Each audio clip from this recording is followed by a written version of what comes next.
nyo kung gaano kabilis, oh. Napakabilis niyang gumawa ng pellet. Sir, taga saan po kayo? Taga Bohol, sir. Bohol. Napakalayo naman po ng bullet. Nakarating po kayo dito sa Diskarte Pinoy TV. Napunta kasi ako dito sa Manila kasi may mga kamag-anak ako.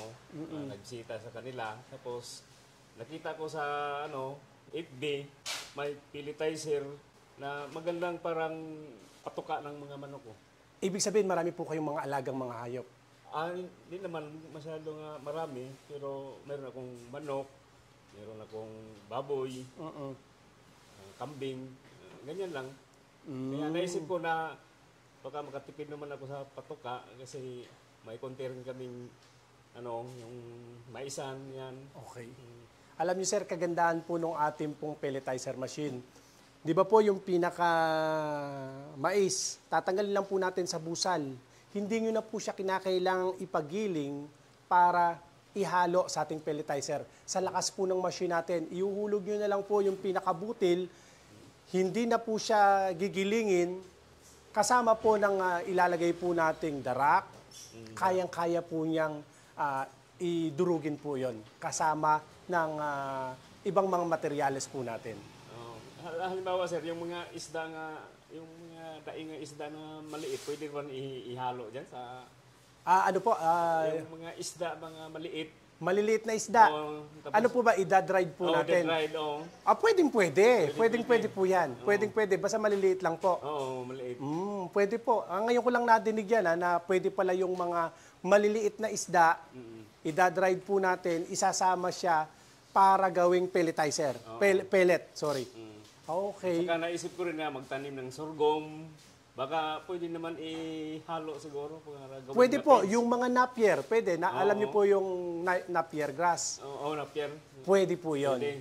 Yung kangkong sir, pwede ba? Pwede rin po, kahit malunggay, pwede po yun. Pwede. Magiging organic pa po yung inyong karne. Okay sir.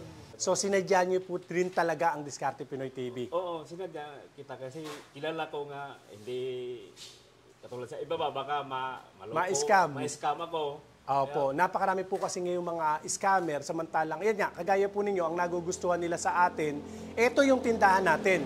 Meron po tayong visible na tindahan, at ako po mismo hindi ako nahihiyang magpakita sa mga, magpakita sa screen, sa YouTube, sa Facebook, para transparent po yung ating pong transaction. Salamat po sa pagbisita niyo po rito sa amin.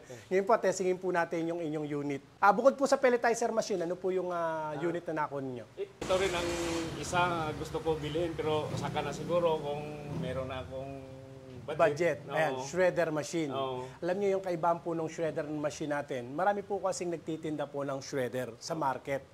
Ang kaibahan po ng shredder machine natin, meron siyang safety feature.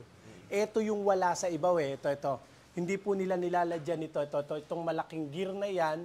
Ito yung nandito po yan, nandito. Ito, yung malaking gear na yan, yan po yung kumukontrol para hindi mapakabilis ng pasok o ng kain ng machine. Kasi napakabilis po ng machine na yan Once na pinasok nyo po ron, kung wala po yung pinaka-controller niya, naku po, napakabilis kumakain.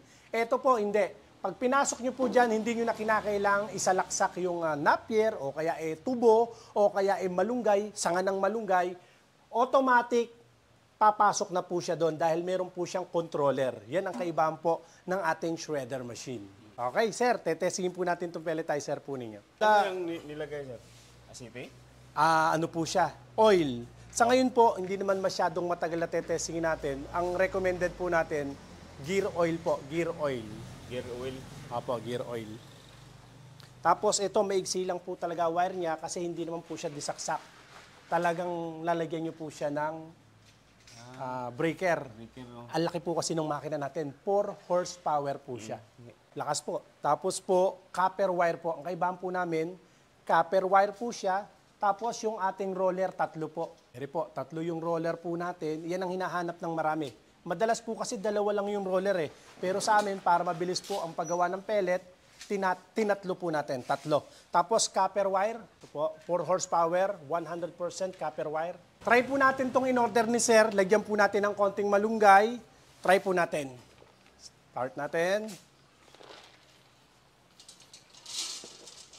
Okay, tingnan natin yan. Okay.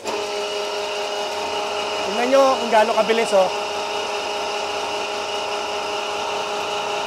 Napakabilis niyang gumawa ng pellet.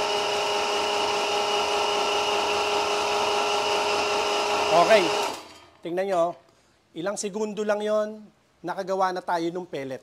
At ang ganda po ng hugis at korte po niya, hindi kagaya ng sa iba, masyadong mahaba, masyadong parang spaghetti lumalabas. Pero ito, tingnan nyo po, oh. Dito pa lang identify mo na talagang pellet po siya. Kung medyo nahahabaan po kayo ng konti, pag kaya naman po yung ginanyan ninyo, automatic mapuputol na po siya. O kaya pag isasaboy nyo na dun sa patukaan, napuputol po yan. Pero, intact pa rin po yung pagiging pellet po niya. Yan po yung ating... At pansinin mo, sir, tingnan nyo po. Hipu-hipuin nyo yung pellet. Sige, ayan ha. Ganunin nyo po, dakutin nyo kung ano yung mararamdaman nyo po. Ano po yung maramdaman nyo? Mainit. Ano po? Medyo mainit. Medyo mainit. Yan po talaga ang pelletizer machine. Dumaan po kasi siya talaga sa quality control. Yung tamang piga po niya, nakapagpuproduce ng konting init, sapat para din mamatay po yung mga parasite na nasa materials po natin. Pwedeng panggalingan po kasi yun ang sakit ng ating mga alagang hayop. Pero sa ganda po ng piga po niya, ng machine po natin, namamatay po yung parasite at nami-maintain po niya yung nutrients na nasa mga materials po natin. Yan po yung ating pong pelletizer machine. Yan. Medyo mainit-init daw, sabi ni sir. Totoo naman kasi talagang kasama po yan doon sa pagiging machine po niya. Okay? Salamat po, sir. Thank you po. Thank you. Thank you.